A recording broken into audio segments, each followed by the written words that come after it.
I never know when the thing actually starts working. I think it's now is officially working. So, what's going on, YouTube? I'm going to finish getting myself all set up, and now we are officially live. I'm going to share out the stream real quick now that I can copy a link to it. Oh, man. At least my football team won today, so that's cool. Oh god, mine's first. Oh dear lord. New England Patriots picked up a win for the first time since September, so that's cool. Is it okay if you share your screen? Yes, hold on. I'm trying to share it on Twitter right now. Live stream, live, YouTube live. Pokemon Scarlet Violet. Cool. I got all my hashtags in there. I did everything I needed to do. I'm being a good YouTuber. Yeah. All right. I should also share it in Discord. Duh. All right, I'll share my screen with you. Mm-hmm. Chickapow. Just so you can see that. Boom. And then Hell I guess yeah, mine's the first game and mine went awfully. I just play them in order of I just put them in order that they were in the replays box. So if you don't want to be first up, Fataliss, then you gotta. No, it's fine. It's fine. I had a rough week. Oh, this is Aurelius, not your Discord. I was like, why is the Draft League tag not popping up here? Because I'm not in your Discord. I'm in Aurelius's. Draft League. Kapow. I'll put in the general too. Live now. Cool. All right. What's going on, YouTube? Welcome back to another weekly recap of the FPL. This is the first time in actually a few weeks we've had all the matches in at the time that we have started. That's crazy. That is something. All right. Gotta make sure this is all set on my end over here.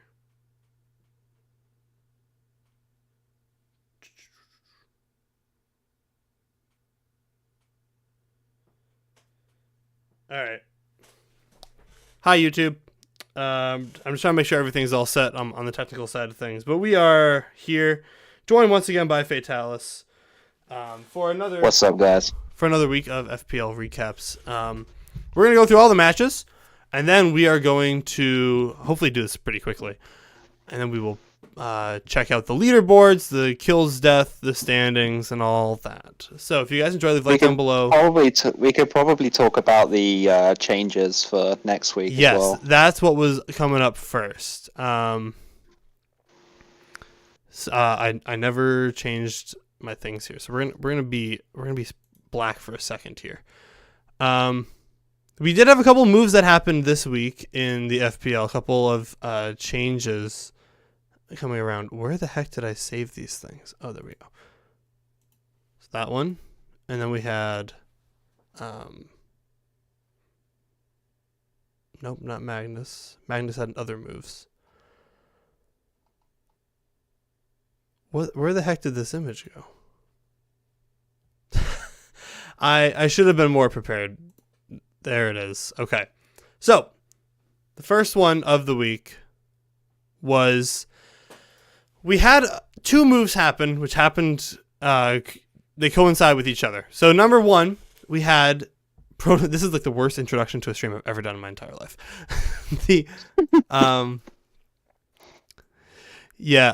So first things first, we have Protoman deciding he's going to drop Moltres. Remember, Protoman has that he has that Sun team going on with Ninetales. He drops Moltres, picks up Lycanroc Dusk. His reasoning, I believe, is what he said is that he either didn't like Moltres or he thought that he needed the rock type. So I agree, Magnus. I do feel bad for Dondozo. So we see this one move happen right here, adding Lycanroc Dust, dropping Moltres, and then Magnus decides he's going to make a move as well, MTB and the Stroman Staraptors. And last week, they picked up Dondozo, Delphox, and Swalot and dropped Quillfish, Arcanine, and Piloswine. And this week, they're going to then drop Dondozo and Delphox and pick up Moltres and Vaporeon. I actually like this move for the Staraptors, who are the best team in the league, and the rich are getting richer here, I believe, with Moltres and Vaporeon. I think these are two great mons that they're picking up. I think Dondozo is super circumstantial. Delphox is hit or miss, I think. What do you think about this move here, these two moves? I definitely like the Vaporeon pick. Like, it gives you another option defensively. Dondozo is really good, but without Tatsugiri, it's just sort of there. If that makes sense. It feels a lot more like a singles mon or a doubles mon than it can ever really operate in singles. Yeah. Moltres, on the other hand, is interesting. Like, I feel like if you was going to pick up Moltres, you'd probably want to Terror it, because Fire Flying is not the greatest type in the world. Yeah. I think that it would operate definitely pretty well as a Terra Captain for him. However, the Terra Captain being Palmot definitely helps him.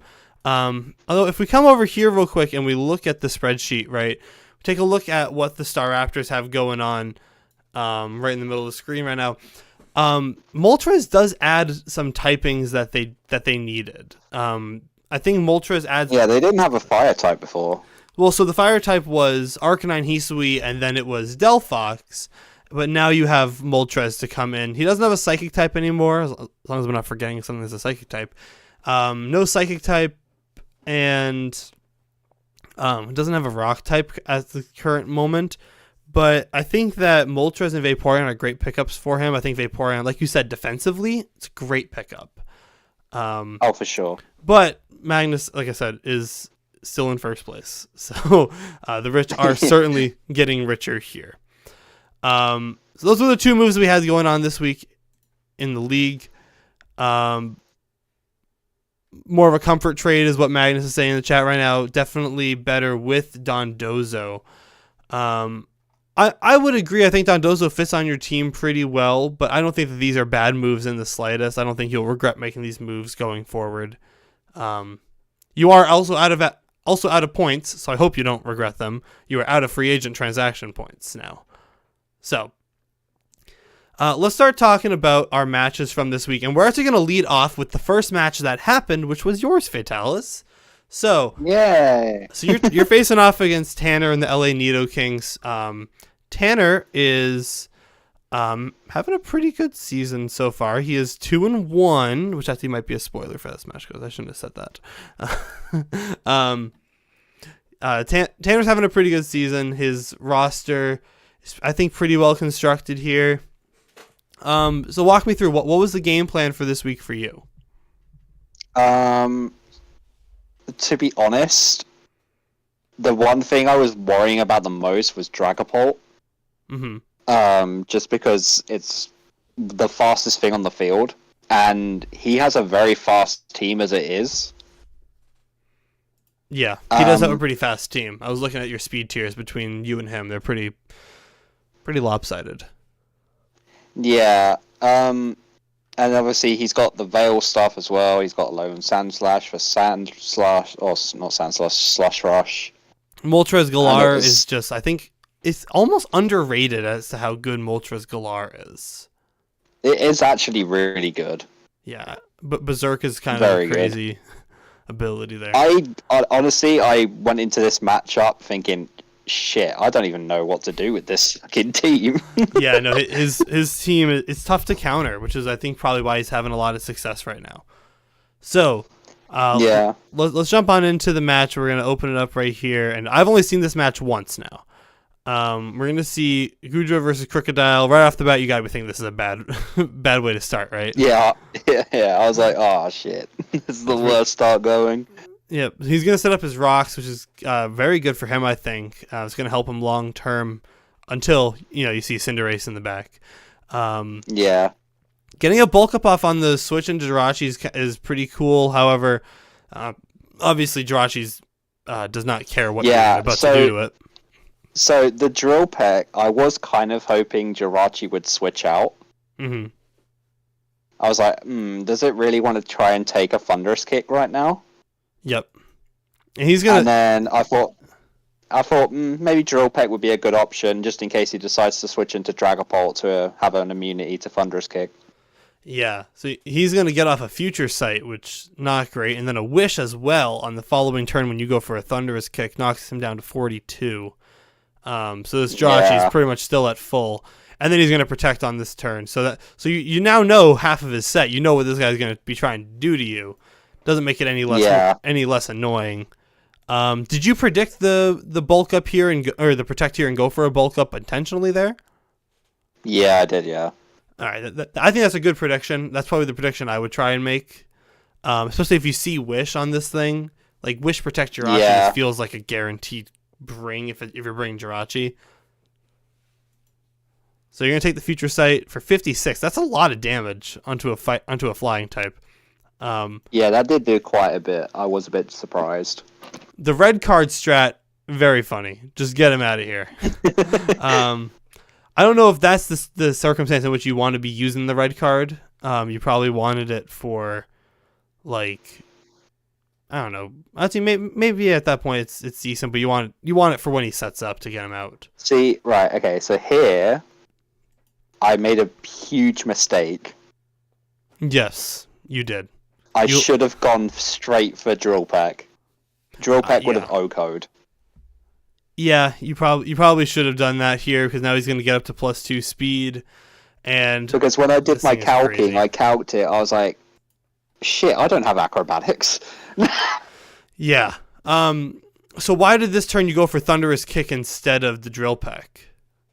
Okay, so I sat on calcing for like a good minute or so, and I was like, "Okay, the Thunderous Kick actually has a chance to KO. Like it has a slim chance, but it's a chance to KO." Mm-hmm.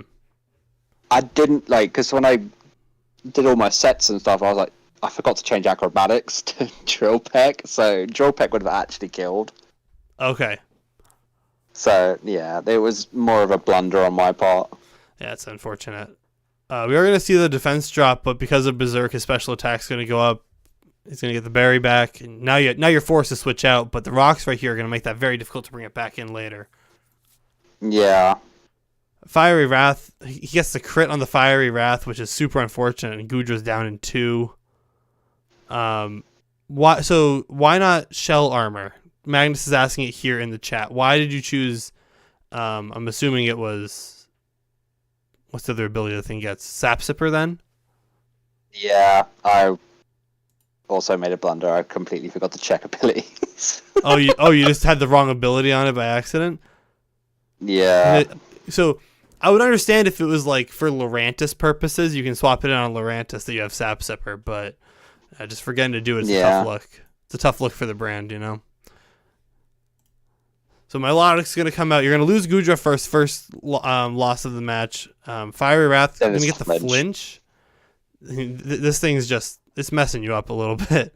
The Scald, you're going to pick up the kill. The burn takes out Milotic. I think this right here, that might be where you lose the match. You don't have your 2 defensive pivots anymore, and this thing's down 9%. Let him get up a nasty plot on the. I think the Sucker Punch. It's a good read, right? The Sucker Punch. You do get rid of him before he can do any more damage to you. That's a tough look though to lose 2 to Moltres Galar. Now the snow comes out, and now you're stuck as a dark type right now. So if he goes for Fairy move, you're stuck. That's the biggest brain play I've ever seen in my life, though. Wait for him to show you that. Swap on. Give me that veil. Give me that veil. Yep. It's mine now. Fataliss, who do you play this upcoming week? Blue Fusion, I believe. Oh, Blue. Okay, Blue really does not want you to run bulk up Gyaptos. They're specifically requesting that right now in the chat. I can't promise anything. Hold on one sec. What happened to my chat? Hold on, there it is. I need to make sure my chat appears on my OBS screen. It's not doing that right now. Why is it not doing it? That's so weird. Oh, that's cool down at the bottom. Okay. So switching the rocks over there and taking the Aurora Veil, that's pretty big brain. And if I'm right, you get some use out of it too. It saves you for a little bit. The Pyro Ball is going to take out the Ninetales. That's pretty good. Then he brings Dragapult and subs. Yeah. Dragapult, Sucker Punch. I mean, Sucker Punch is smart if you're thinking that he's going to try and bust through you. But getting up the sub here is tough. I thought maybe he would go for like Phantom Force. Yeah, I feel like that would make a bit of sense. What's the berry that whiter? No, what's the one that makes it happen in 2 times or in a 2-turn move in 1? I forget the name of that. Power Herb. Power Herb, that's the name of it. Yeah, if he runs that, that's crazy. So that would have been a smart play, but now the sub is up. He's gonna get up a D-Dance. You do have this thing in right now, Phantom Force. He's gonna disappear.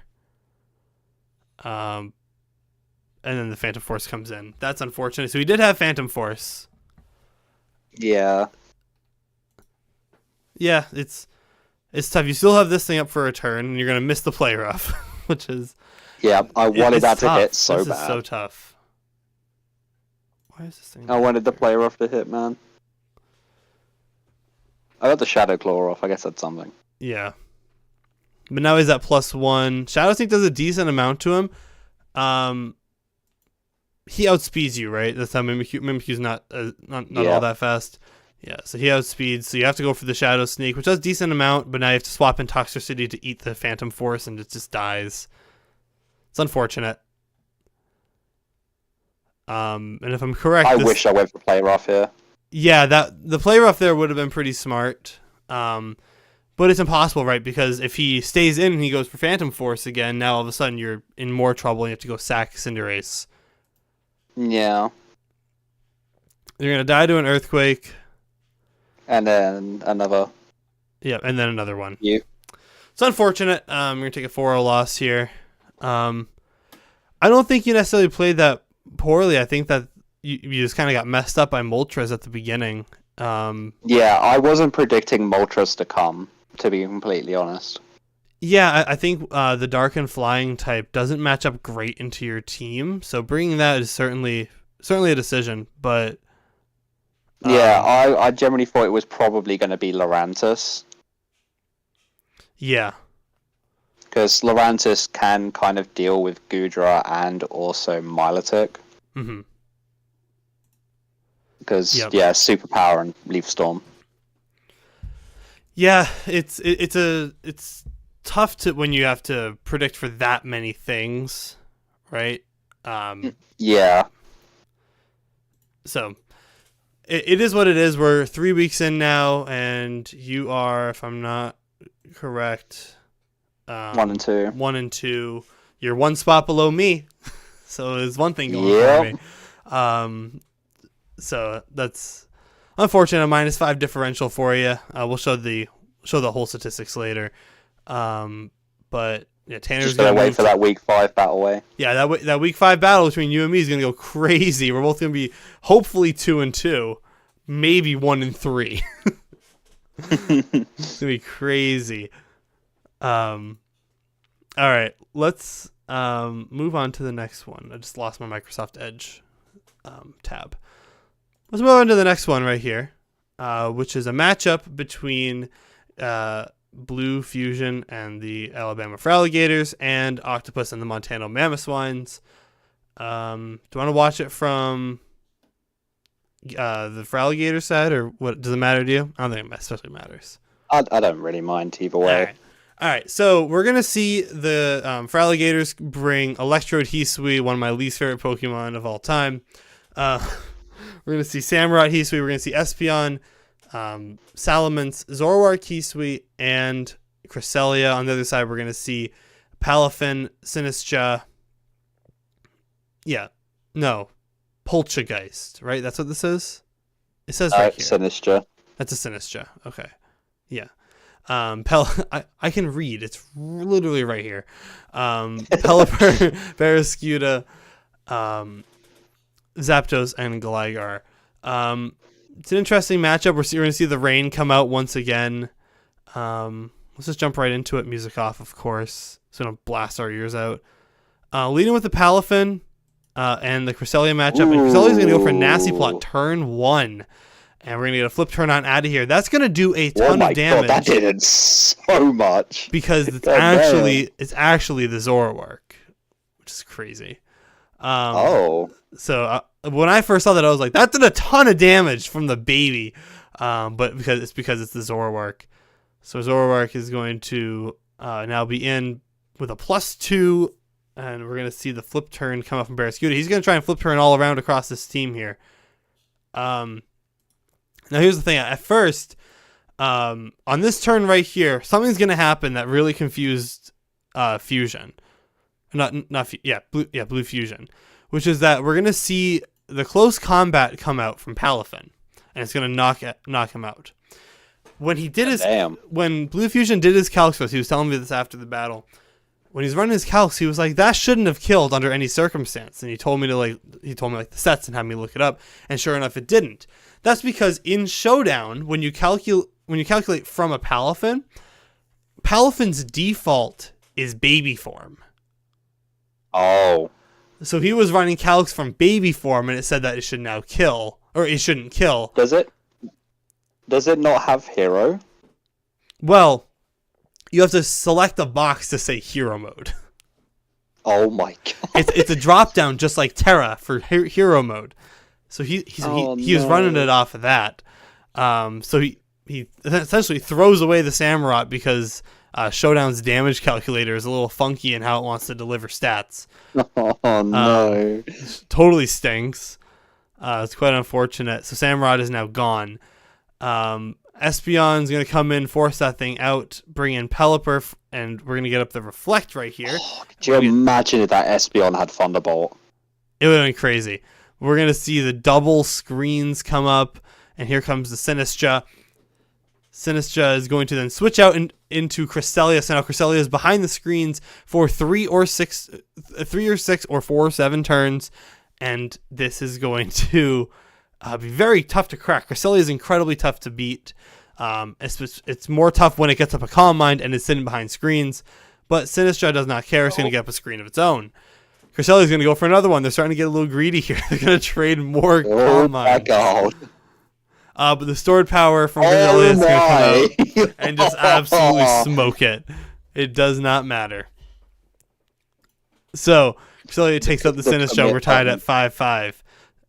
It's going to do another one to a Gligar, and I was very confused at first as to why it didn't do any damage into Gligar. Gligar, incredibly bulky, I guess, when you slap an Eviolite on him, which I'm assuming is what he is. Hey, Outlaw Pokemon in. We're just watching through Fusion and Octo's battle real quick. The Toxic comes out, which I think is going to be clutch for taking down Cresselia. You have to give this thing a status in order for it to be neutralized effectively. Yeah. Going to see the U-turn. The U-turn with the screen, with the Reflect Up is going to do 8% from Gligar. This is when the Cresselia just pulls out Lunar Blessing. That's when he's going to activate his weakness policy. Oh my god. Weakness policy, Calm Mind, Nasty Plot. Calm Mind and Nasty Plot and stored power on Cresselia is crazy with the weakness policy. So now he's able to just get off another one of those things. The rain is now gone. This thing comes on, and Pelipper is back in. Set up the rain one more time. Stored power takes that out. Whoa. And at this point, it's looking kind of bleak. But Terra Water Liquidation is able to take it out. That's crazy.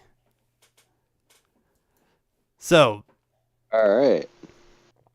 Salamence, Gligar, Hurricane. That's a ton of damage. Ooh. Getting rid of the Cresselia is huge for Octo. It's going to put him in a position where he still has a chance to win, but he is going to run out of rain in a couple of turns here. And so we're going to lose the Gligar here to the Salamence. Going to pick up a kill.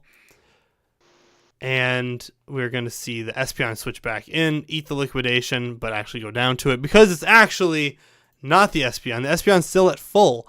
It's actually going to be the Zoroark coming back in. That confused me so much at first when I first saw that. I was like, what just happened here? How did he lose so much damage? And I realized it was because of him. The Liquidation is going to bop the Salamence in the face and take him out. Espeon's going to come in, get bopped in the face again by Liquidation. And now here is Electrode. My least favorite Pokemon. It's going to go first. It's going to go first because it's fast, but also because it uses Protect. So it's not too shocking. We're going to see Liquidation come out. Rain stops. Oh, doesn't it outspeed? Thunder. Oh, dear God. Hits the Thunder. The 70% accuracy on Thunder. That's nuts. Gets it. Takes out him. Palafin comes in. He's got to hit one more for the kill. He's going to Protect one more time. Yeah. Stalling out the Rain to clicking inaccurate moves without Rain. Goated play. I agree. That's an insane play right there. Jet Punch. Only going to do 48%, and he's going to hit the Leaf Storm to pick up the kill for the 1-0 kill for Blue Fusion. Oh my God. Crazy match right there. Well played by both sides. Electrode being fast is what he does. MVP has to be Cresselia. Yeah, Cresselia is definitely the MVP. Electrode clutched up at the end, though. Oh, yeah. I'll give Electrode that. Electrode did clutch up at the end. Much as it pains me to admit it, Electrode came through. With hitting the 70% Thunderbolt, huge. Hitting the Leaf Storm, also pretty huge. I think is not too accurate as far as I'm aware. So, well done from both of our competitors here. That is going to move Octopus down to 0-3 on the year at a -8 differential, and it's going to move the Fraligators to 2-1, sitting solidly in 7th place with a +3 differential. So, very nice. Anything you'd like to add about this match here? I think I don't know what set that Palafin was running, but that flip turn did so much. That did a lot of damage for sure. We never saw an item. I have a feeling that was a banded, but I don't know. Yeah, it probably was banded. He went for 2 jet punches in a row. I think it's either because, if he's here, he can tell us. But he's banded twice in a row. He has to outspeed the Electrode. He gets off 1, but 2 of them still wouldn't have killed, so I don't know if it would have mattered at the end of the day. So yeah, it's unfortunate. It's an unfortunate loss there for Octopus, but I face Octopus next week, so we'll see how that goes. And next week, Fusion plays. Doesn't it play you? Me. They play you. Yep. All right, so these 2 guys are facing the 2 of us next week. So that's crazy. All right, let's move on to our third match here, which is between Aloe and the Senatoros Outlaw. So Aloe is coming off of a tough loss, I believe. His last match did not go the way he wanted. He got 6-0'd by, who was it? We just appreciate he actually brought the Illumise, not to us. Again. he brought the Illumise again. Last week he lost a 6-0 match to Kicker. That's right. Yeah. Yep. Aloe's not having a good year so far. Or a good season. He's been working it out. I hope in the future he starts to pick up some more kills. But let's see how this one goes against the Senatoros, who are solidly at the beginning of this match in a top 3 position, just based on differential. It's going to be very tough. We're going to see the Urshifu across from it. And Urshifu is just such a tough cookie to crack because it goes first a lot and it hits so hard. So yeah, let's see how this one goes for Aloe. So Doug Trio is going to lead against the Vikavolt here, which is going to go for. They're going to trade rocks and webs. I think that's probably the way that most people expected this one to lead. Getting webs up is going to be huge for the Senatoros here. Rock Slide's going to come out and do a solid 42%. And Bug Buzz is going to knock him down to Sash because Doug Trio is just that bad.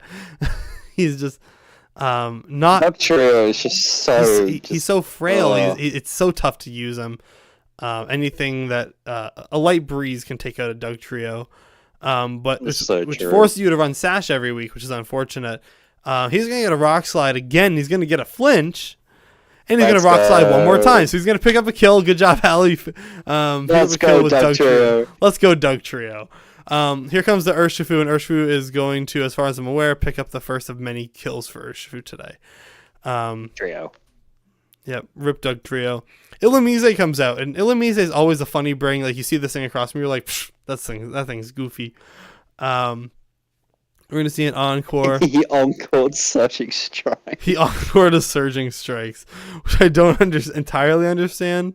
I wonder if he's... it'd be so funny if he brought Water Absorb. Yeah. Outlaw is saying in the chat right now that... I don't know why it's not showing up on my thing here. He's saying that Urshifu this week was Scarf, so it outsped his entire team. So it's just kind of unfortunate. We're going to see the Illumise come out, take a Surging Strikes, and switch into Breloom, which is then going to take another Surging Strikes because he's encored. Now, I don't think that he stays in here. I think he does switch out right here.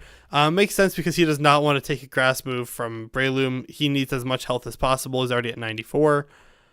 Missing the Leech Seed really, really stinks. I agree with what Magnus is saying in the chat right now. It's interesting, though, that he didn't lead with the Urshifu. If it's Scarfed, he could kind of just start Surging Strikes things from get-go. Or he just U-turn to begin with. I feel like Outlaw could lead with Urshifu every week, and it's tough. So we are going to switch in. Oh, we're going to see a bunch of Toxic Spikes come out. Illumise is here. He's going to go for a Wish. He's going to tank a Draco Meteor from a Dragalge as the Heat Train comes in. And he's going to U-turn on out and go into Chi-Yu, who's already at full to take the Wish. Which I don't entirely understand the process there. And then he goes for a Flash Fire. He was hoping it would be Flame Body. Yeah. Yeah, it's an unfortunate play there. I think he was probably hoping that something else would come in. But I don't understand how you don't predict the thing that Flash Fire. Isn't it the only ability he has? No, it also has Flame Body. Does he still have Flame Body? Yeah, Outlaw used Flame Body against me last week to stop my Gyarados. Oh, okay. I forgot that he could have that. So yeah, he used Flash Fire. Stealth Rocks are gonna be set up again. There's so many hazards on this side of the field right now. Let's just look at how much damage Mienshao is gonna take right now. He's gonna take his webs. He's gonna take toxic, badly damaged. And he's gonna take rocks. That's a lot. Yeah, that did a lot happen there. Yeah. Gotta admit, eating up of that Earth Power though. Yeah, he did eat that Earth Power.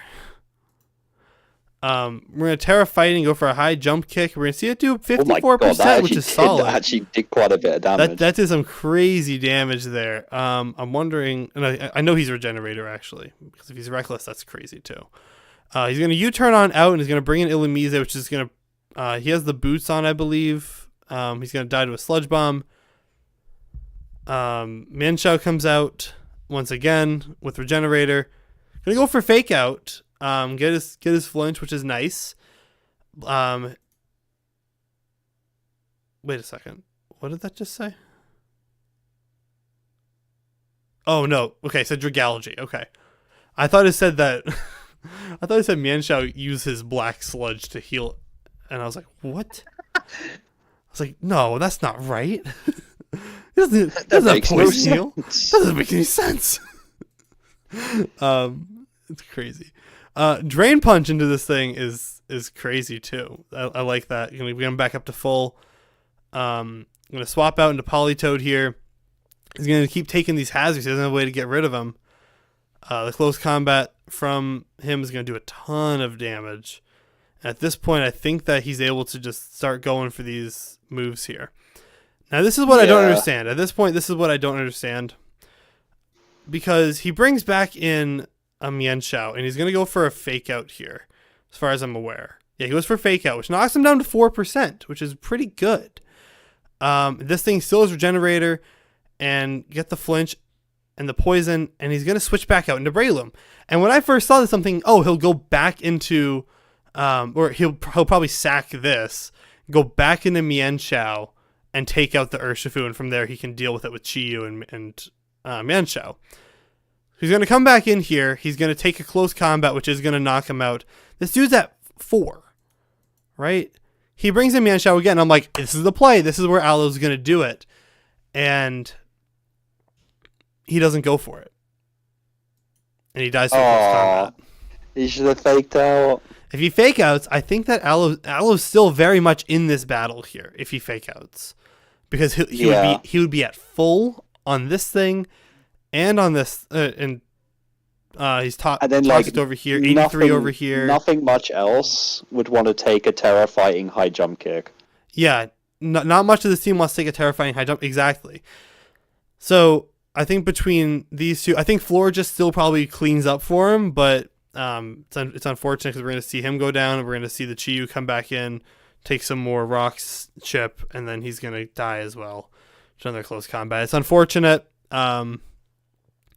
I think if you're Outlaw here, you have to keep him in and just hope, like, if he does go for, you have to expect that a fake out's going to come when you see him come back in. It's unfortunate. We're going to see a 5-0 victory for the Senatoros, who having a great season so far. He could also have gone Torterra to Shell Smash. He could also have gone into Dragalge, who kind of Dragalge doesn't really want to take much of what Mienshao has to offer, but yeah, it's an unfortunate loss. I mean, we saw how much the high jump kick did. Crickap on Discord is Yari Yari Dio. It's Nova. So the high jump kick did a ton with Terra Fighting. So Aloe is going to fall to, I believe, minus 12 at 0-3 on the season. Not technically the worst in the league, but I think hopefully Aloe's trying to find some ways right now he can improve the roster, or he's got to figure out some wins coming soon. I think he's looking into getting to more prep time. I think that's what he said. I can't remember what else he said, but yeah. He is also going to be taking on this upcoming week the LA Nido Kings and Tanner. So he's got a tough match ahead of him there for sure. But I think that he's got some good stuff going here. I think if I was him, I might be looking to maybe drop Illumise. And maybe it's a 1-point mon. You're not going to get much better. Oops. App just Chrome does not like me looking at the spreadsheet right now. I think that he could maybe move on from Furret. Illumise is carrying his draft.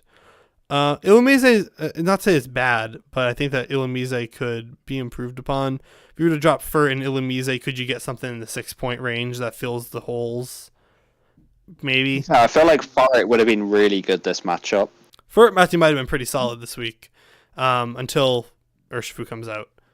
But yeah, I maybe would have been looking to take maybe a Spathra to this match. A Spathra probably would have gone pretty hard. Yeah, Spathra would have been pretty good this week, I think. So it's unfortunate, but we still got 4 weeks ahead of us. We are still less than halfway through the season. Not having a spinner or a defogger this week definitely hurt Aloe, because these things just tore through his team. So if you guys are enjoying the stream, be sure to leave a like. Subscribe if you are new. We just hit 500 subscribers. I am currently at this exact moment, not at this exact moment, but like around this time, I've been working on the 500 subscriber special, which I said at 400 was going to be a cover album that I had to do. So you can expect that in the coming weeks. I already have one song pretty much done. I think I need to do some more audio editing on it. It's going to be either 6 or 7 in total that I'm planning on doing. So that's pretty fun. I don't know what song it is now. the one song that I've done you've probably never heard of. The entire theme of the album is going to be songs from my childhood. But the one song that I've done so far was like the easiest one for me to record, so I just did that one right off the bat. A song that no one's probably ever heard of outside of me and my family. But the others, I mean, I'll share the playlist with you afterwards, Fataliss. The rest is a secret. So, until it you comes could go out. Sweet Caroline. No kidding. Yeah. No, I'm saying one of the songs should be Wish Screamtail is the worst. I'm also known as Supernova brings stall team after complaining about me having a stall team. Oops. And on that topic, let's move on to the next one. Let's talk about Magnus versus Farl. This is a matchup I've been looking forward to for a couple weeks here, and Swalot is gonna come, which is awesome. Hell yeah! I've been looking forward to this one for a while. Wasn't meant to be a stall. You brought the Stallmon. The thing is not trying to be stall. You brought the Stallmon, dude. You brought it with the stall set. So these two teams here, being Farl and Aston Vivillon, so Farl is the 8th team in terms of the rankings right now, and coming into this match, I think he was 7, and MTB Magnus is 1, was 2. This is a matchup I've been looking forward to. I think these two teams are great. So let's see how this one goes. We're going to see Dragonite, Weavile, Iron Valiant, Regieleki, Slowking, Galar, and Goldengo. And on the other side, we are going to see Gliscor, the bane of my existence, but also one of my favorite Pokemon of all time, so I'll give Magnus that. I do love Gliscor. Manaphy, they're the bane of my existence. I don't like this guy. The Spectrier, that's his name. Swalot, Tinkaton, and the newly acquired Vaporeon is going to come this week. So, jump right in here. Let's see. So, right off the bat, going for Tail Glow. Crazy from Magnus. Magnus is about to go hard.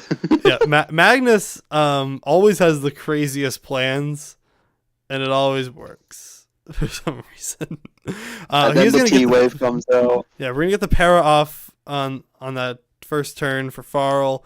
The Shadow Ball is going to come back to 54%. Chilly Reception on out of there. Set up the snow, get into Regieleki. Manaphy does not want to be in against a Regieleki. He's going to switch into Gliscor, and Reggie's going to set up the screens. Do not think he'd have T-Wave when I used Substitute Manaphy before.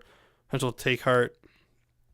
The Tail Glow was bad. I don't think the Tail Glow was necessarily a bad play. I think that going for it on turn 1 kind of makes Farl just go, oh, geez, man. I did not expect that thing to come right now.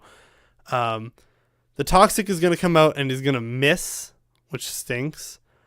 So as far as I'm aware, I think the naming convention for Farl's team is to name it after moves that he doesn't have.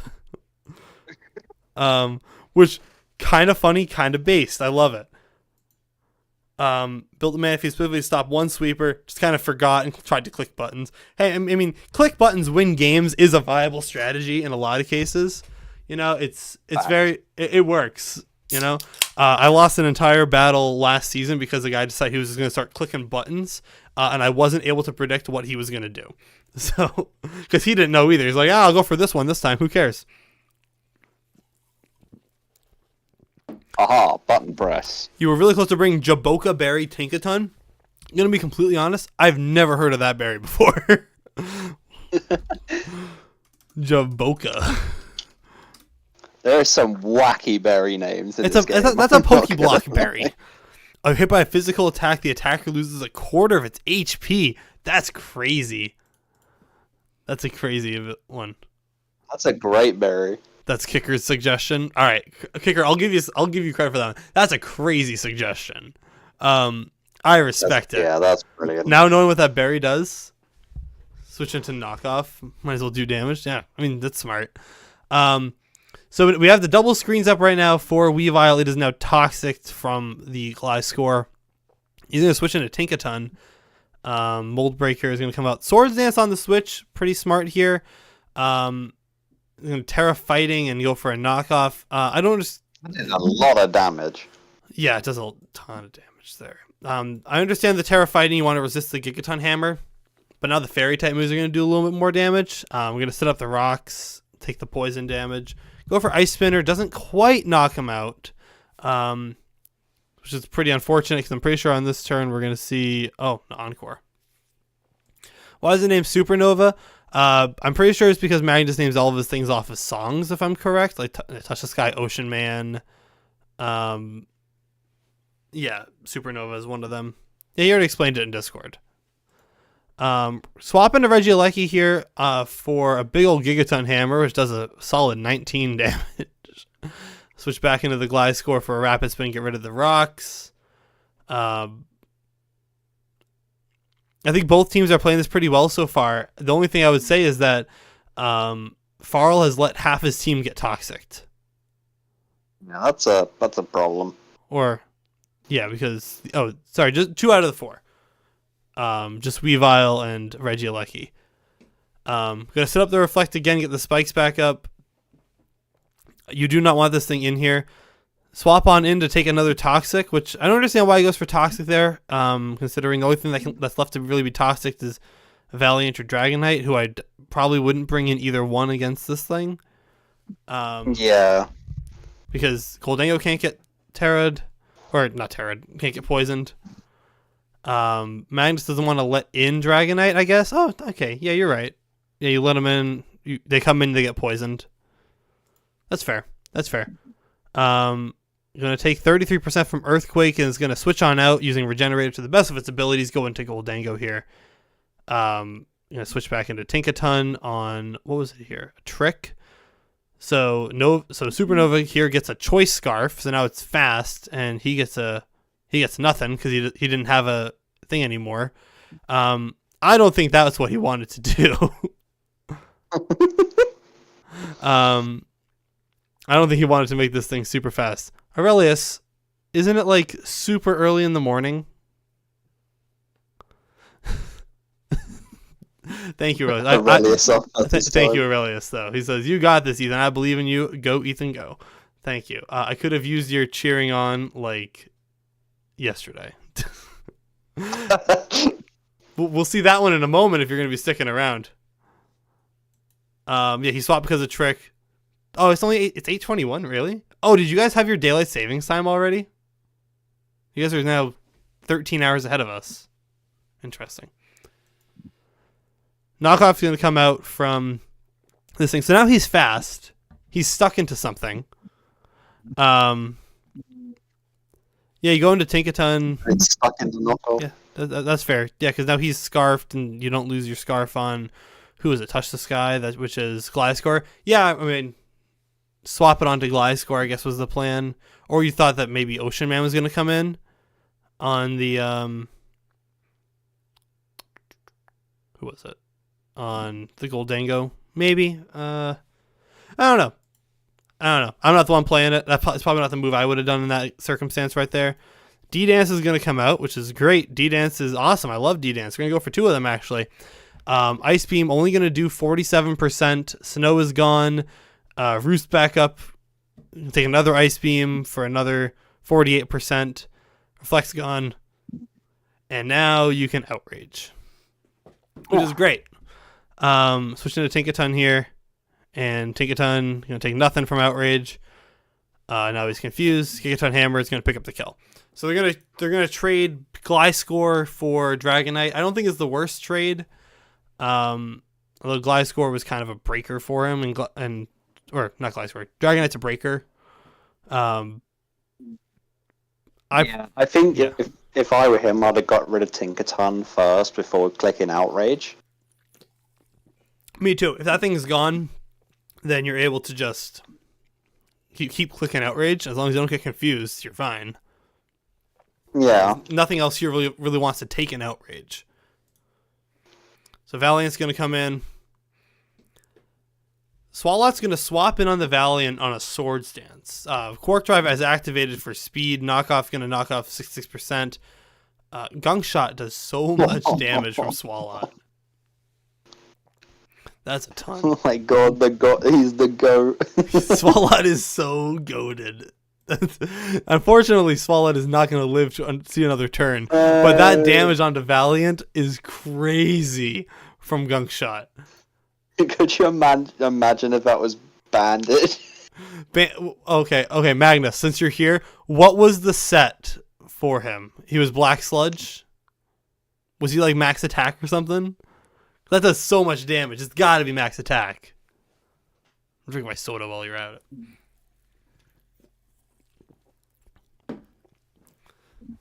I think that's a pretty good play there. Yeah, Aurelius, I'm talking to Fataliss right now. That's the other voice that's here. Fataliss, say hi to Aurelius. Hello. Gunk Shot, Toxic, Knockoff, Encore. That's 0 attack? Max HP, a lot of Spadef, rest in defense. I know Valiant's like weak, but that's crazy. It still did that much. I love that. Close combat, gonna do a lot to Manaphy. Not do enough, however. It's gonna knock him out. Banded Swalot, it's gotta come later. I don't play you for the rest of the year. I'm gonna assume at this moment I'm not gonna make playoffs. I don't play you the rest of the year. I want to see Banded Swalot against someone. I don't know who you play this week, but someone.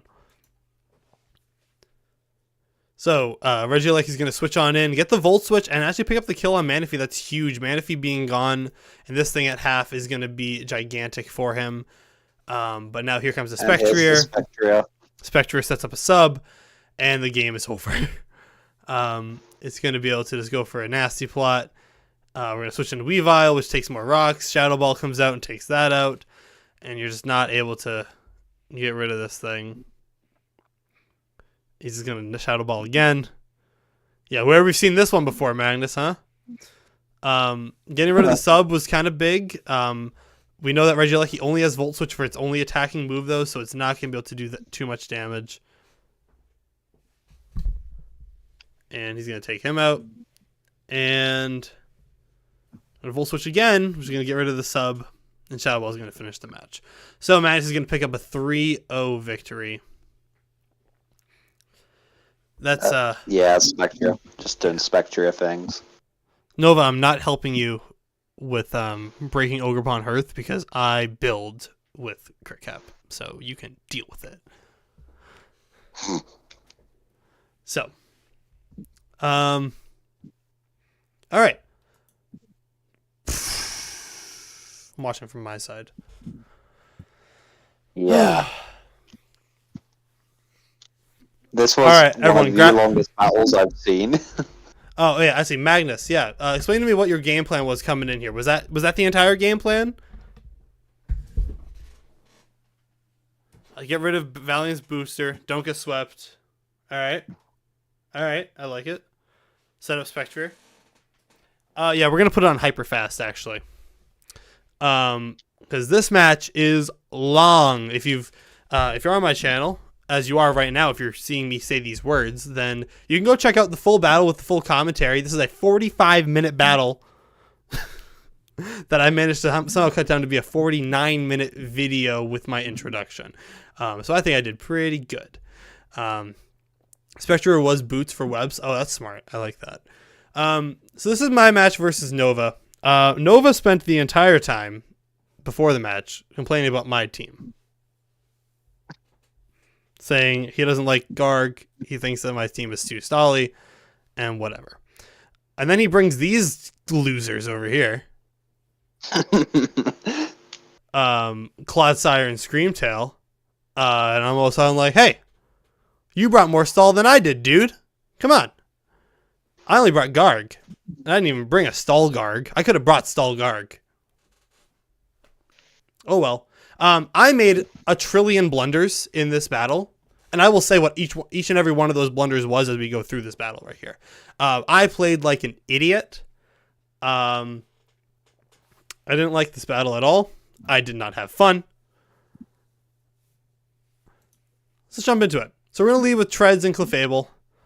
I guess he was expecting... Yeah, I forgot to click the sweep button.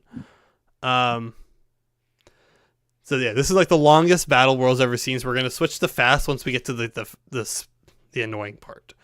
Clefable leads. We're gonna switch into Chestnut here because I think Chestnut. I feel like Ironhead is definitely coming right now. Chestnut takes it the best. What happened to Gengar? Scarf and Trick. The thing with Gengar is that I couldn't get him to actually when I did his when I did the calcs for Gengar couldn't kill anything. It just did not pick up damage enough on anything. So I was really like when I saw your set for Chestnut, I was like, where on earth is Iron Defense? Yeah. If you put Iron Defense on, I think in general your opponent would have struggled. Nova is banned from complaining about matchups for the rest of the season. If he complains again, I'm going to ban him from Discord.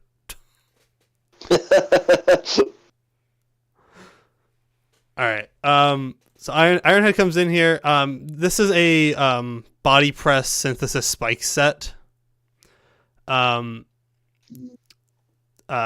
switches in, which is pretty guaranteed. We're gonna get rid of the Heat Rock. I think that's probably like the best play I made this entire game, honestly. Just making the sun last shorter. He's gonna get off a Willow onto Slowking. I don't care about that at all. Because I'm also lefties.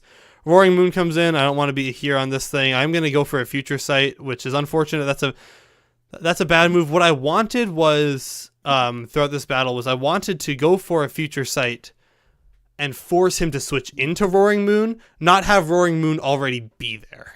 I want him to waste the turn to going into Roaring Moon. Yeah. So I was kind of hoping that like he'd stay in on Torkoal or he'd switch into Clodsire or something. I also thought there was a chance he was going to be Water Absorb, but I think going Future Sight's pretty good. It forces him to be in here for 2 turns.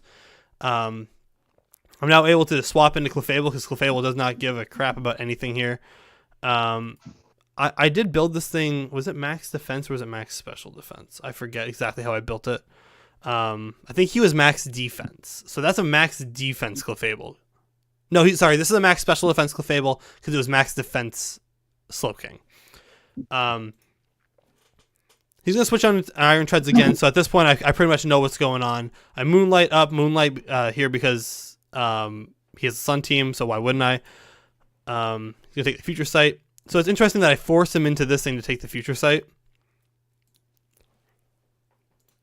Cool. Kicker, were both of them max def? I thought one of them was max special defense. All right. I'm going to switch back into Chestnut. I think on this turn I was anticipating him to go into something else. Oh, what's going on here? Are you lagging? Wow, what's up?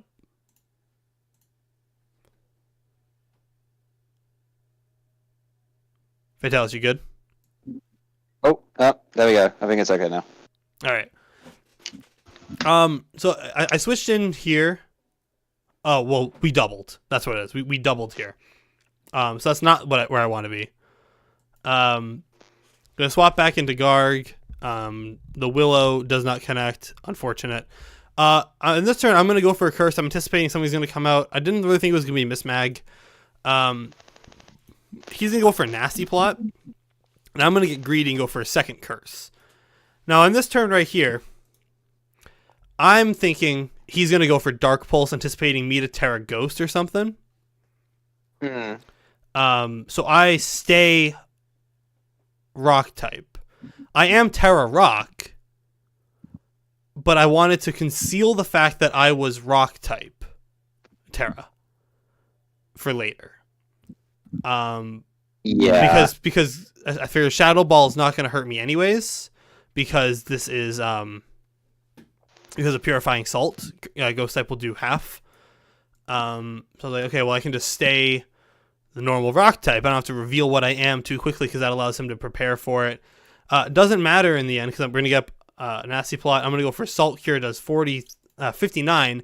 If I had Terra on this turn, it kills every time. I ran the calcs for it after the fact. It does 99.6% to 117 or something like that. Ooh. So I should have just Terra'd here and have picked up the guaranteed kill.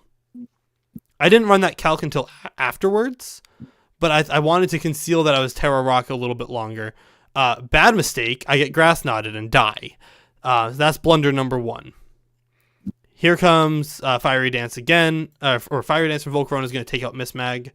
Here comes Clodsire. Problem with Clodsire is that you can't set up on it because of Unaware, so I have to go into Slowking. He's going to go for Toxic. Doesn't matter because I'm burned already.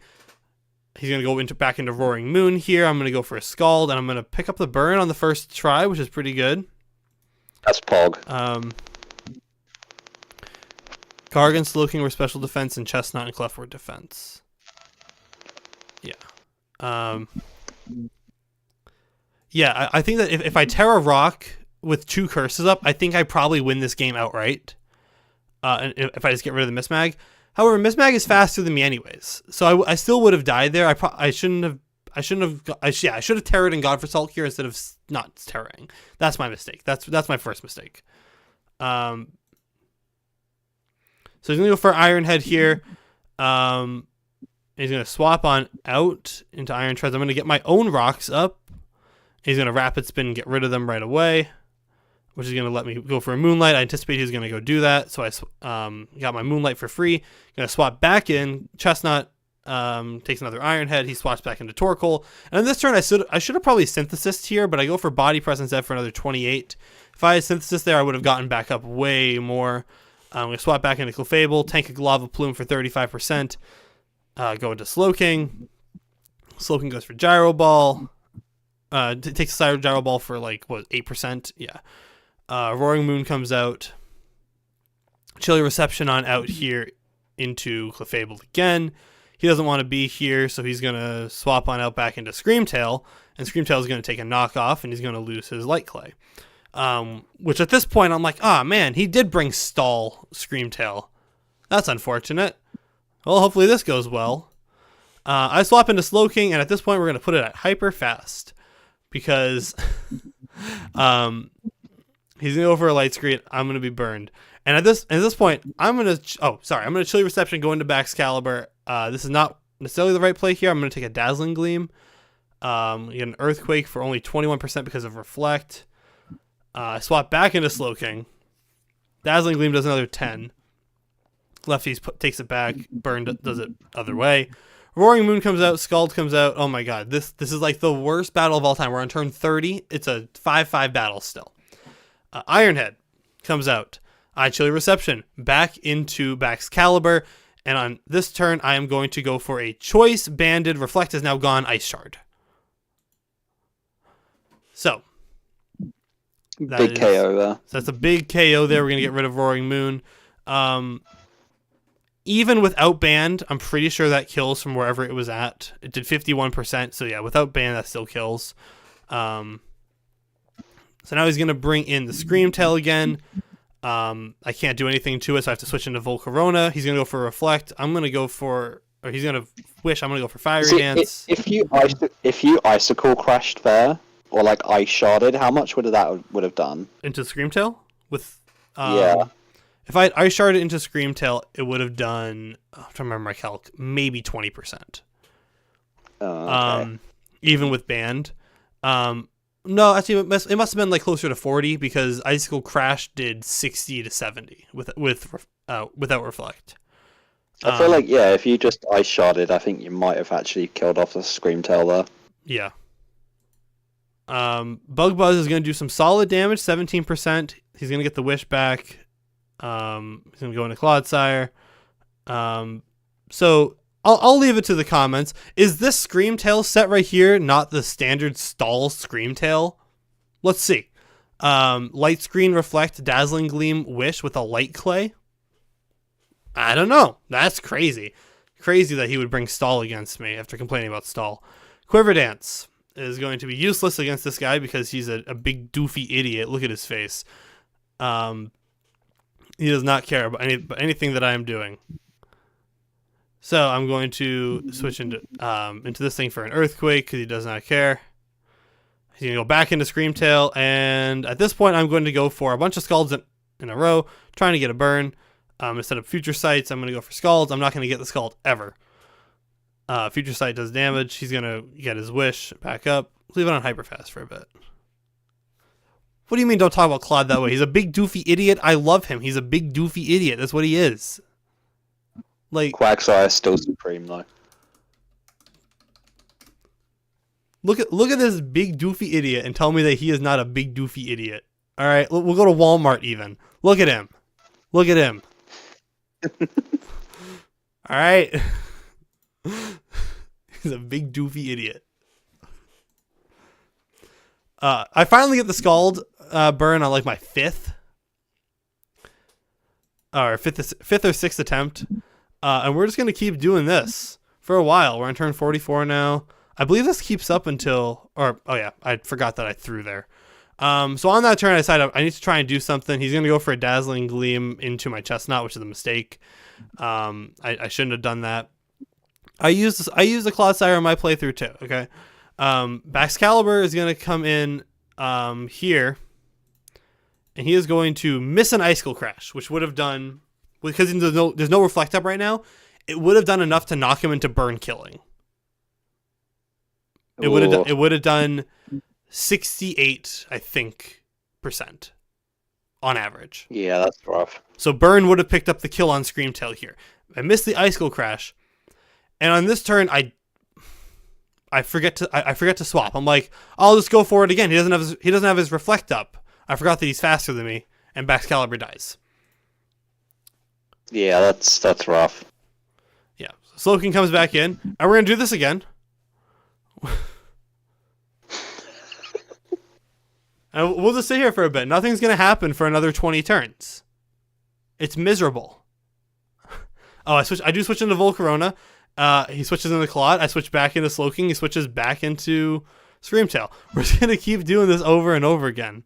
I'm gonna slack off. He's gonna Dazzling Gleam. I'm gonna Scald. He's gonna Wish. I'm gonna slack off. It just keeps doing it over and over again. What turn are we on now? Turn 59. Turn 60. He's gonna go for Wish again. He's gonna go for a Wish. He's gonna Scald. Like, this is just miserable gameplay here.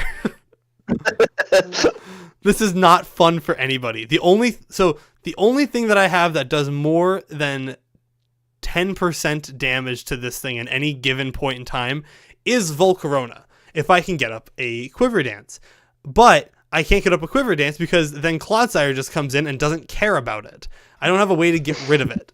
So I have to get rid of Screamtail to force Clodsire in to just to get rid of it. It's so annoying. I think like the longest battle I've ever had was a Gen 3 random battle, and it had over 180 turns. That's annoying. So I do get a crit on the Scald, but he has a Wish coming in on that turn, so it doesn't matter. Let's watch that one again in real time. I'm going to knock him down to 4, and the Wish is going to activate, and then the burn. So that's annoying. And we repeat the process. And then we're going to keep going. Yay! Clefable's in now. Back to Slowking. Oh my goodness. Now we are going to get another crit on the Scald, which is awesome. He doesn't have a Wish coming in, so I'm able to Scald a second time and get rid of it. So at this point, I'm like popping off, and that's when I realize I can't beat Treads. Yeah. I don't have a. I don't. The only way you beat Treads is if you got a burn. I would have to set up a Fiery Dance, or I would have to. I'd have to get a Quiver Dance off, but I can't get off a Quiver Dance on either of these two guys because of Earthquake and because of Lava Plume.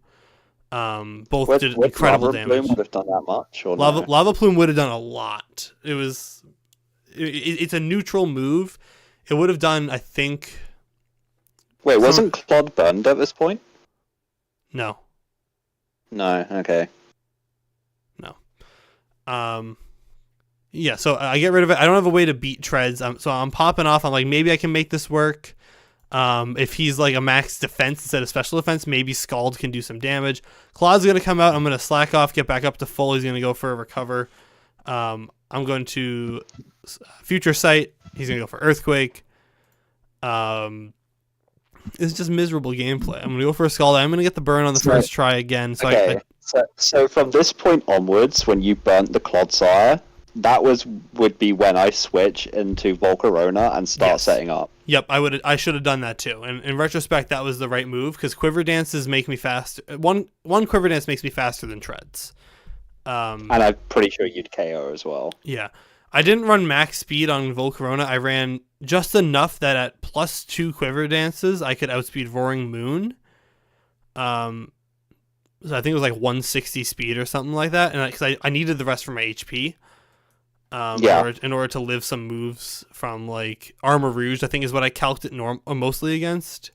So I'm going to slack off again. He's going to take the Future Sight attack. He's going to take the burn damage, or lefties and then burn. And I believe Scald finishes him off here. So you're right. I should have gone into Volcarona to set up there. That was my other blunder.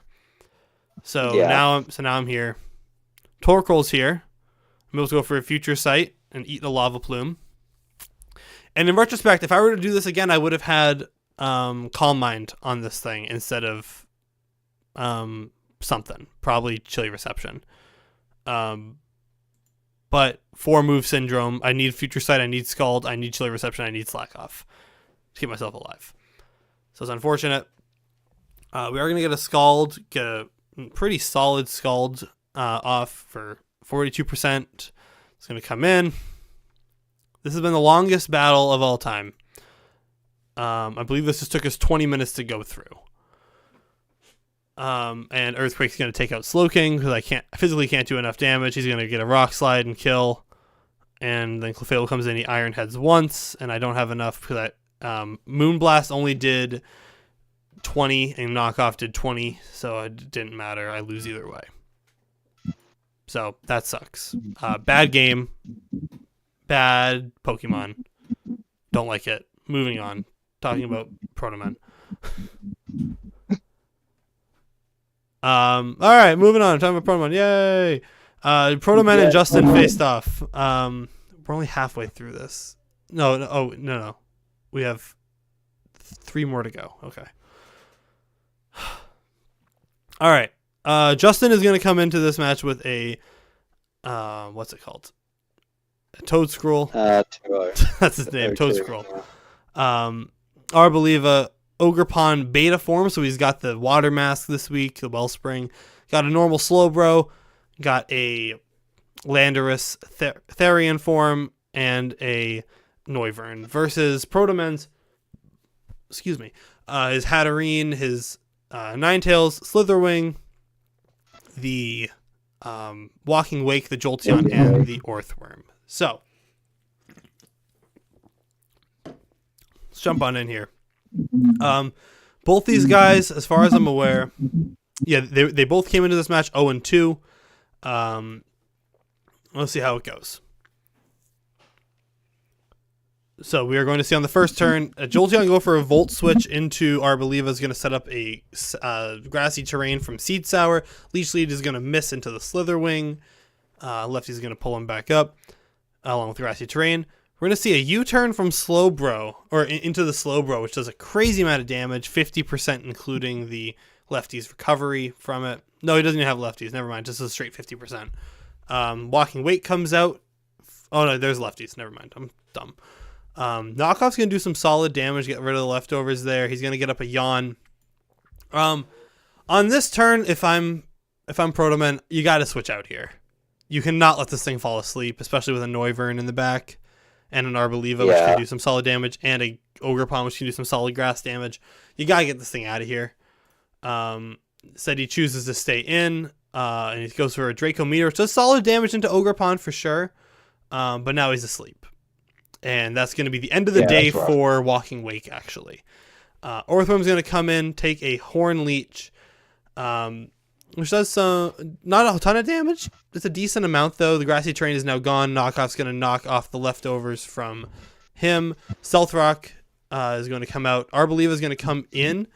Metal Burst is going to fail from Orthworm. It's unfortunate. I'm guessing he was expecting a attack from like an Ivy Cudgel or something. He must have been, yes. That's what I would have to anticipate there. Spikes are traded for Leech Seed. Leech Seed is going to do a ton of damage here. He's going to get up another layer of spikes for another Giga Drain and more Leech Seed damage. And he's going to go for a Body Press. He's going to do about 56%, set up the Grassy Terrain again, and he's going to go down to another Giga Drain plus Leech Seed here. And he recovers so much health on that turn between the Leech Seed, the Grassy Terrain, and the leftovers. Did you see that? Yeah, that was a lot of HP. He just got so much HP back. Arboliva, I think, is honestly, it's not the best, right? I think it's a little underrated though. I think it has its usefulness. It is going to almost die to a U-turn, and then Hatterene is going to bounce the Leech Seed back at it. Just unfortunate. He's going to get back up to 15%. Going to get off a Giga Drain for some solid damage. It's decent, yeah, right? It's okay. It's not bad. Draining Kiss. Swap into Ninetales here. Set up the Sun again. Or not again. For the first time today. This is interesting. He's going to go for a Will-O-Wisp instead of just trying to get rid of it. I'm assuming he was predicting Lando to come in. Yeah, he must have been anticipating Landorus, which if you get a burn off on Landorus, that does a ton for you. Let me get some health back with Giga Drain. Move it to fast. Moving a little slowly here. That's the Fire Blast miss. Yep, missing a Fire Blast, classic. I think, this is my hot take of the day, Fire Blast should not miss in the sun. That's my take. Just like Thunder doesn't miss in rain, Fire Blast should not miss in the sun. Yeah, I guess. I mean, Blizzard doesn't miss in snow, so... Yeah. Fire Blast going to come out and finally finish off the Arboliva. Its reign of terror is over. It's going to take another Fire Blast. Going to pick up the burn onto Toadscruel. It's a hot take, yeah. All right, it's a hot take because it's all about fire. Mm-hmm. You got me, Kicker. You got me. So, they're just going to keep switching back and forth for a while and just trading gigantic shots of damage with each other. See a Crunch come out. We're going to see Mento, which is very interesting for Protoman. He's making my job hard again, though, because I don't know how to fit that into the sheet. So Landorus Therian is got to get to pick up a kill here because it's the thing across from it. It's the same thing like last week with the Mew dying to recoil. The thing across from it's going to pick up the kill. Good thing Landorus doesn't die on this turn, though, so it's fine. Hatterene, Toadscruel, agility from Hatterene is pretty interesting, I think. Setting up the Sun. What is the Crunch for? Actually, yeah, let me look at the roster. What would Crunch have been for on Protoman's roster? Hatterene, maybe? I actually don't know what Crunch was here for. Interesting. Calm Mind's going to come up. He's going to go for a Solar Beam, which is sick. Toadscruel's going to pick up a crit Solar Beam, which is sick. Walking Wake comes out. I probably would have gone for a Solar Beam there, except the Sun was gone. So there's going to be no more Sun in this battle. Draco Meteor is going to miss the asleep dude. He's going to stay asleep. Draco Meteor is going to hit the second time for 74% damage, and he's going to stay asleep again. And then Draco Meteor is going to hit one more time. Really unfortunate. Walking Wake was just kind of useless in this battle. If he doesn't fall asleep that early on, I think that he can use him more freely. Yeah. Lando's going to come out here, and this is crazy. This is crazy. Lando is going to take a Shadow Ball, 2 Shadow Balls in the face from Jolteon, and die. Ogerpon's going to come out, get off a knockoff onto the Slitherwing, Ivy Cudgel him to death. So now I it's just... thought First Impression would have come out there. Yeah, I thought so too. Jolteon against the world now. He's going to Thunderbolt the Ogerpon and pick up a kill. Toadscruel, Thunderbolt to pick up the kill. And here comes the Noivern. He's going to Draco Meteor for 29. Thunderbolt for 80%. and he's going to die to Draco Meteor. Jolteon gave it his best effort. Jolteon, a 6 or 7 point mon or something like that, right? Or maybe 5. It's crazy how low Jolteon is on the tiers. Almost gets the job done. I think that Noivern was a tough ask for it. I think he was Scarf. That's why he outsped there. Yeah, he has to be, because there's no reason for Jolteon not to outspeed Noivern. Mm-hmm. So, unfortunate. Protoman's going to drop to 0-3 on the season, currently sitting in 14th place with a negative 11 differential. In the meantime, we're going to see Justin move to 1-2 on the season, currently sitting in 12th with a negative 7 differential. This is his first win of the season. So good for him, Justin. Next week, Justin is taking on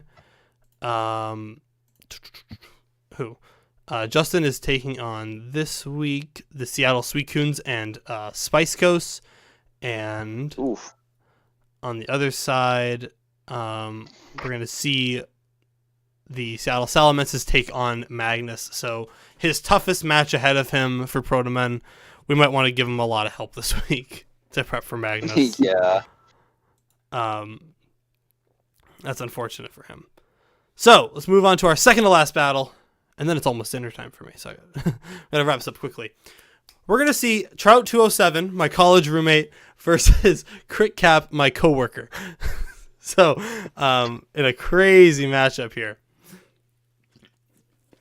This is the battle to see who stays friends with you. Yeah, it's the battle to see who's my friend. So, we'll watch from Trout's side. So, Trout's coming into this last in the league. He has a -8 differential coming into this. It was tough because this week I couldn't really help either of them prep, because I helped both of them prep, and I couldn't. So I didn't end up helping Trout because Trout was like, go, I'll be fine. He doesn't care as much about winning. On the other side though, Jake and I, HardCap and I, we couldn't make it work for a time that we could both work together. So they both came into this super raw. I did see both of their teams beforehand. Yeah. I didn't give them too much advice on either, just to be fair. So let's just jump on in here. Let's watch from Trout's side. He's got Volcanion, Annihilate, Masquerain, Corviknight, Hoopa, and the Pikachu. I told him he can bring Pikachu with a hat if he wants to bring Pikachu with a hat. They have no stat differences. He was like, no, it's fine. And I was like, no, bring Pikachu with a hat, man. Everyone respects Pikachu with a hat. On the other side, HardCap is going to bring King Gambit, Pheasantipity, his Terra Captain, which is the Mamoswine. Over here, Trout has Corviknight as his Terra Captain, Rotom Wash, and Poltegeist. So an interesting matchup here for sure. We're going to open with Corviknight versus Mandibuzz, and he's going to swap on into Rotom Wash here. He's going to go for a bulk up in front of this Rotom, and he's going to get burned. I thought that was pretty bold. Yeah. Well, so he went for the bulk up while the Rotom's switching in. Against Mandibuzz, I can see what he's trying to go for. But when this thing comes in, he should probably have just swapped out right away into probably like Masquerain or Pikachu. Yeah. And that's actually what he's going to do on this turn. He's going to swap into Pikachu, anticipating probably the electric type move, but it does not come. The Hydro Pump comes instead and takes out Pikachu in one go. So it's unfortunate for him. The Corviknight's going to come back in. I don't know what he's trying to bait out here. But he's just going to take a Thunderbolt again. So now all of a sudden he's down Pikachu and Corviknight this early into the match. I probably would have Terra'd there if I were him. Probably Terra Ground. Yeah. Because then if you're Terra Ground, you can deal with Mamoswine and you can Gambit a little bit better. Or, Terra Ground is what you want here. He is going to go into Hoopa and pick up a Hyperspace Fury onto the Rotom. That pick up the kill. That move is insane. Much. Yeah, Corv has no business being in this game against a Rotom, though. So I would have gone into something else. I probably would have gone into Hoopa straight away on the Rotom instead of going into Corv and losing that. Because you get the same result, but now your Corviknight's still alive. Volcanion's going to come back in here, eat a U-turn for no damage whatsoever. Mamoswine's going to come out, and he's going to Terra Ground, go for Earthquake. I don't know what the plan was there. I probably would have gone into Masquerain to maybe anticipate the Earthquake, force that. But he's going to lose Volcanion without doing any damage. So he's done no damage with Pikachu or Volcanion. He's effectively sacked both of them. The Masquerain's going to come out and get off and Intimidate, which is interesting. I think he probably went for webs in most cases here, but he gets flinched after the Focus Sash, so we'll never know because now Ice Shard's going to take him out. So that's really unfortunate. Not getting the webs up is worst case scenario. If you're currently Trout, we're on turn 9 of this, and it is a 5-2 match. Annihilape's going to come on out. He's going to swap into Pheasantipity, go for a Drain Punch. Black Sludge is going to restore him back to full, basically, did basically no damage. Annihilape's going to get Toxic while he goes for Earthquake. He's going to Protect. Earthquake again into the Protect. This is not going well for Trout. I think he anticipated a swap there for some reason for CritCap.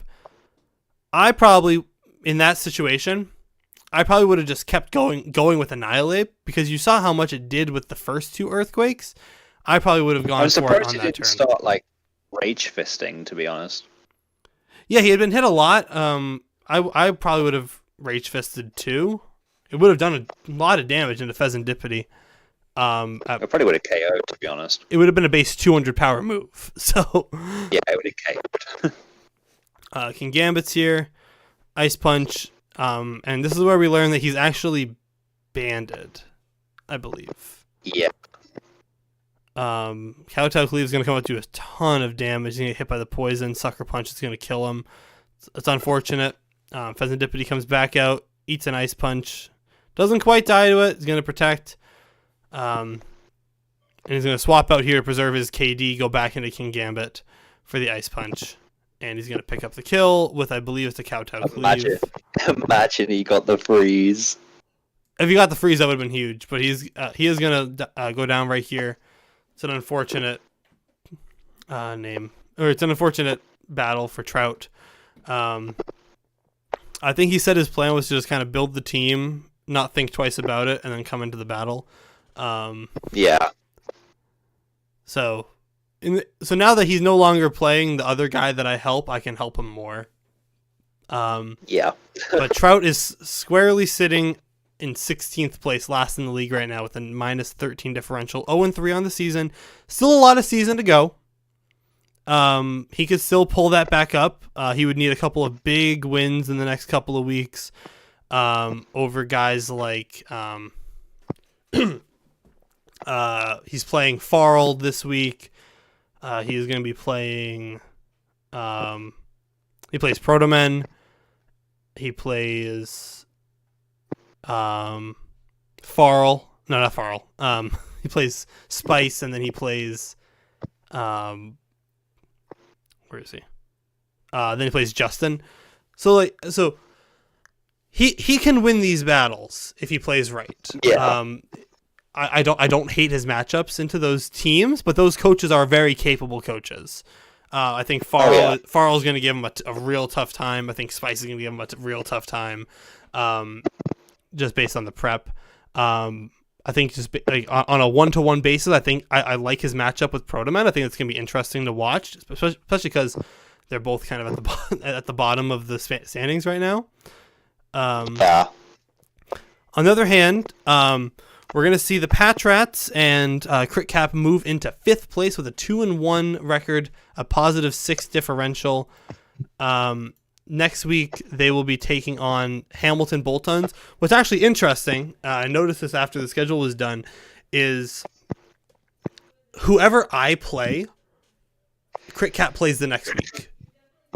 Yeah, it's pretty odd. Yeah, so I played Magnus to start, and he played He played Justin. I don't play Justin this season. But then week 2 he played Magnus and I played Kyle. This week he played Kyle and I play. I played Nova. Next week he plays Nova and I play Octo. For every game this entire season. So I think it's a little bit interesting. But he's in a very solid spot right now. I think he's very comfortable where he's at. He plays me like a week after you. Yeah. He plays you the week after I play you. He does the whole season. He just does that, which is crazy. So one last match, and then we are out of here. We'll go over the standings and the KD. Before we go and look at the last match, I'm going to quickly go and get my tablet because I haven't taken it because I'm an idiot. All right. Back in 2 seconds. I think if HardCap had more hazards, as in his 3 hazard setters do not want to run hazards. That's fair. Yeah, I think that's pretty fair. He might be looking to change it up a little bit. He hasn't made any moves for week 4. He might make some for week 5 though. Just a reminder for everybody who is in the stream right now, please make sure you are liking and subscribing to the channel if you are new. And for those of you who are in the league who are watching right now, just remember that week 5 is the last week to be making any trades. So anything effective week 6 is the last time we're able to make trades for the league. So you have 2 more trade deadlines if you want to be making moves. So we are coming on in here with this match against Spice and Kicker, both of which very, very good teams, I think. Spice is just outside the top 10s, just outside the top 8. But Cool Kicker is sitting pretty at a 2-0 with 2 straight 6-0 victories. He has not lost a Pokemon yet. He has not lost a Pokemon yet. So will Spice be the first one to do so? That will need to be seen. So let's jump in here. We're going to see Spice right off the bat lead with Fortress versus the Cacturn. Everyone's excited about Cacturn. Everyone loves Cacturn. We're going to see Fortress, Tornadus, Therian, Garchomp, Mew, Iron Bundle, Rotom Heat versus Sneasler, Tingloop, Cacturn, Lycanroc, Skeledirge, which is his Terra Captain, and Enamorus. Mew is a Terra Captain over here. We're gonna see we're gonna see them open with a taunt, which is gonna stop him from setting up his Toxic Spike. It's quite unfortunate. Gonna swap into Rotom Heat, take a knockoff for 50%, get rid of the boots. Spiky Shield is going to stop the Will-O-Wisp. Sash counter Cacturn? That's crazy. He didn't lead with the U-turn. That's insane. I love that. That's a crazy set. Tinglu's gonna come in. One of my favorite Pokemon in draft. Is just so bulky you can't really get rid of it. It's very, very tough, but now that it is burned, it is effectively neutralized. It's on the offensive end. He is going to be very good defensively. If he had led with, if he had led with Tornadus T U-turn, something would have died to Cacturn there. Yeah. But because he led with Fortress, he didn't go for it, is what they're saying. Iron Bundle is going to come on out, take some Pointed Stones damage from the Stealth Rocks, and he's going to set up a Spikes here. So he's going double hazards on the Tinglu. Ice Beam comes out from Mr. Noodle here and takes Cacturn down to 1. Ice Beam is going to take him out. Now the Skeledirge is here, and he is going to go for a Terra Fairy, I believe, on this turn. No, he's going to set up a Sub first. As the Tornado switches in. Now he's going to go for Terra Fairy. As the Sludge Bomb comes out, gets rid of the substitute. Torch Song is going to come out to 28% and raise his special attack. Tinglu comes back in on this turn as he goes for another Sludge Bomb, only doing 5% to him. Tinglu is just so incredibly bulky. Yeah. U-turn is going to come out here. He's going to go back into Fortress as Tinglu is going to go for another layer of Spikes. Yeah, Sludge Bomb on the non-Terra was a very good read from U-Kicker. From Spice. He has to anticipate you're either it's either Ghost or Fairy. Is that what your Terra types are? Or he's going to stay as a Fire type. I think either way it works out for him, either because he has a chance to pick up a Poison if your substitute's not there. But if you decide to go Terra Fairy, it's going to all of a sudden do super effective damage and get rid of you. And it's a pretty good move there. Skeletor is going to come back out. Rapid Spin's going to get rid of all the hazards that Ting Lu has spent all that time trying to get up. And he's going to get up rocks of his own on a Torch Song, which is going to pick up the kill onto Fortress because Sturdy is not there anymore. Stone Edge is going to come out on the Skeletor here, and he's going to go for a Terra Blast and just take him out in one go. I probably would have gone back into Torn T and go for another Sludge Bomb, because now that he knows that there's a Sludge Bomb coming, he can switch. He have to switch into something. Probably Sneasler in that case, but Sneasler does not want to be in on a Torn T, right? Nah, not really. Especially if it's going to have Bleak Wind. Yeah. So, he's going to lose his Garchomp early in the match. It's unfortunate. No Akaberry, like Protoman said. It's a little crazy. He's gonna get a Sludge Bomb off though, and he is gonna pick up the kill. Yeah, if you didn't Terra, he wouldn't have broken your sub. But are you really ever gonna anticipate Sludge Bomb Tornadus Therian? Ting Lu's here now, and he's gonna go for a U-turn, do a little bit more chip damage, switch into Iron Bundle as he goes for more Stealth Rocks. He's gonna try and set up one more time, and a Hydro Pump is gonna come out. Oof. Lycanroc is here now. Gonna go for an Accelerock, do a lot of damage, and take him out as well. So this is now a 4-2 lead for Spice on Kicker, which is insane because we have not seen Kicker lose a Mon yet in this league. And now Spice is really giving it to him. He's going to go down to a Moonblast, which is pretty unfortunate. Mew's going to come out here, and he is going to tank a Moonblast, get up an Iron Defense, which is unfortunate because the only thing he can really do is Draining Kiss to get his HP back. He lost almost all of his recovery options. He's going to switch into Rotom Heat for the Moonblast, and he's going to sack it. Going to switch back into Torn and take a Moonblast for 48%. Sludge Bomb is going to pick up the kill. But at this point, Sneasler's the thing across from him. Sneasler is super fast, as we know, and has a move called Dire Claw. Endure, though, is going to save him in this circumstance. Bleakwind Storm plus Lychee Berry is going to activate, raising his attack by one stage. And now the Dire Claw is going to come out, knock out Tornadus. Mew comes back out. Mew's already at 8%, and it's going to die to a Dire Claw. It's very unfortunate for Spice. Spice had him on the ropes. 2% is as close as we're going to see this entire season. Spice still could have won that battle. I think it's possible for sure. There was a way, yeah. All he had to do was swap out the Torn when he set up the Endure. Yeah. And swapped into Mew, let Mew die, and then swap back into Torn. Torn will be back at like mostly all of its HP. Then just click Bleakwind Storm, like it can't do anything about it. Yeah, after the first Bleakwind Storm, I probably would have swapped to get the Regenerator back too. But at +1, how much does it do? Ooh. I mean, what, Taunt, if it's bulky Taunt, might live just, but who knows? Yeah. Yep. Alright, well, let's take a look at our standings. We have finished week 3. We've gone through all of the stuff. As it currently stands, the Stroman Staraptors... Are you good over there? Yeah. Okay.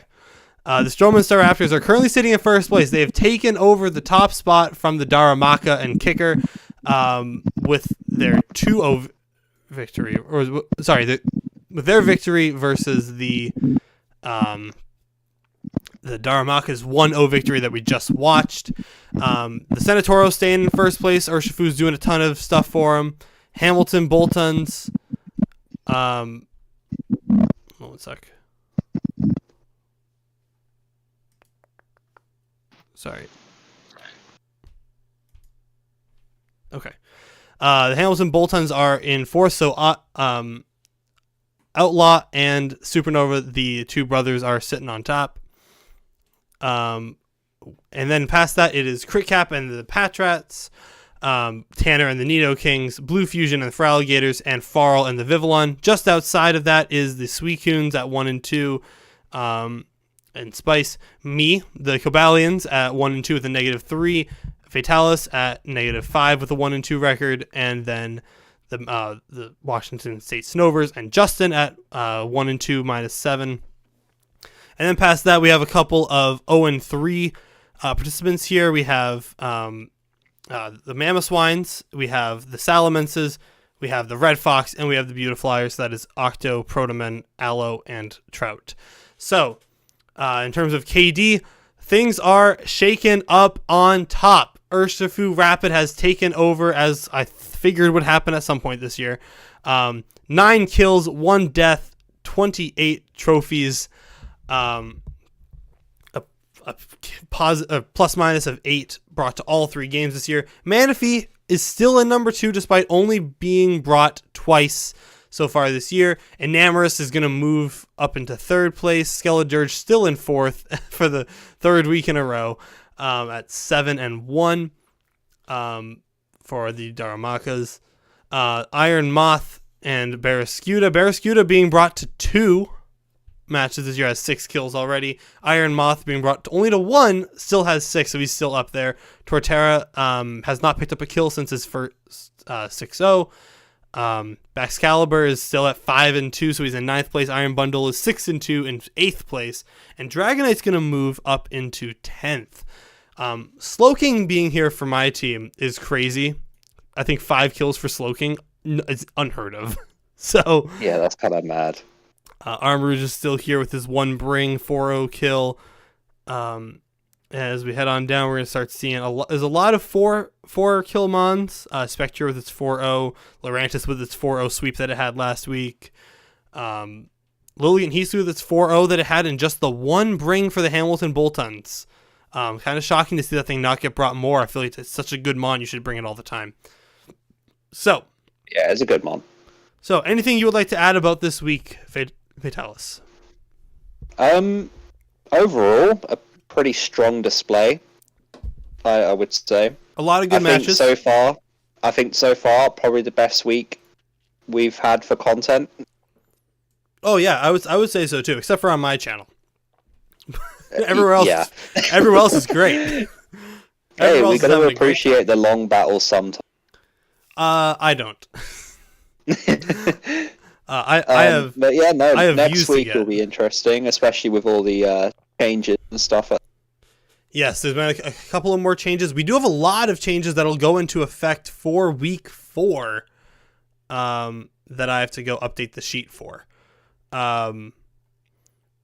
For instance, Cacturn is unfortunately being dropped for Dracloak, so Kicker will pick up a Dracloak.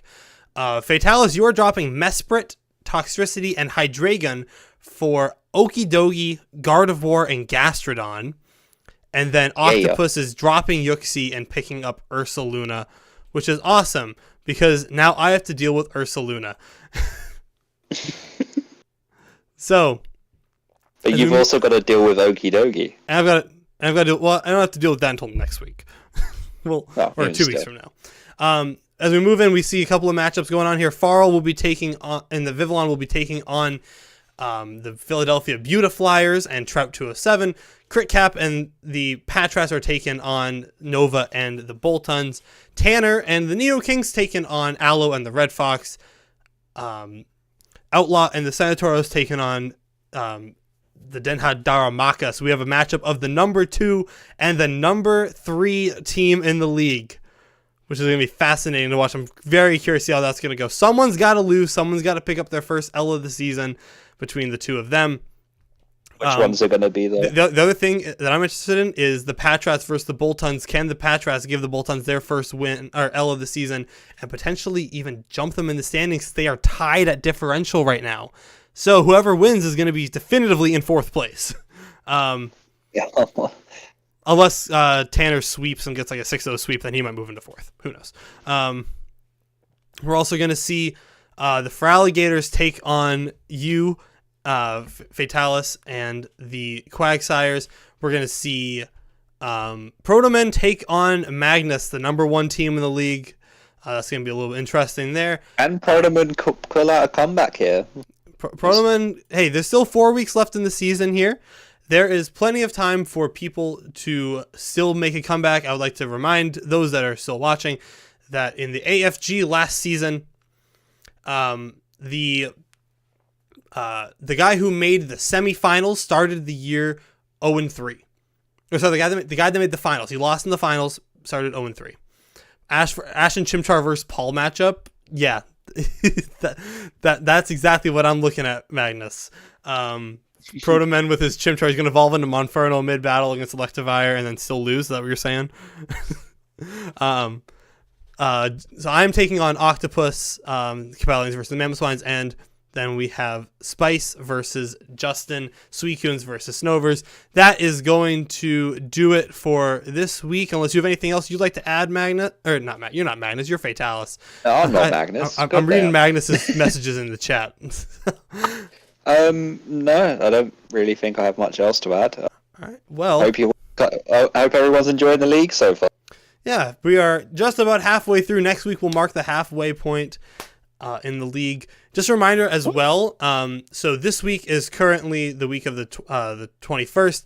This upcoming week is going to be through the 28th for week 4. Week 5 is through the 4th. Week 6 through the 11th, and week 8 through the 18th. The following week is the week of Thanksgiving here in America, and we're actually going to be taking that week off before playoffs. So we will have a week break. So that we're not trying to work around people traveling for holidays and whatnot. Since so many of us are American, I know personally I will be gone that entire week, so I would have a very tough time recording and playing.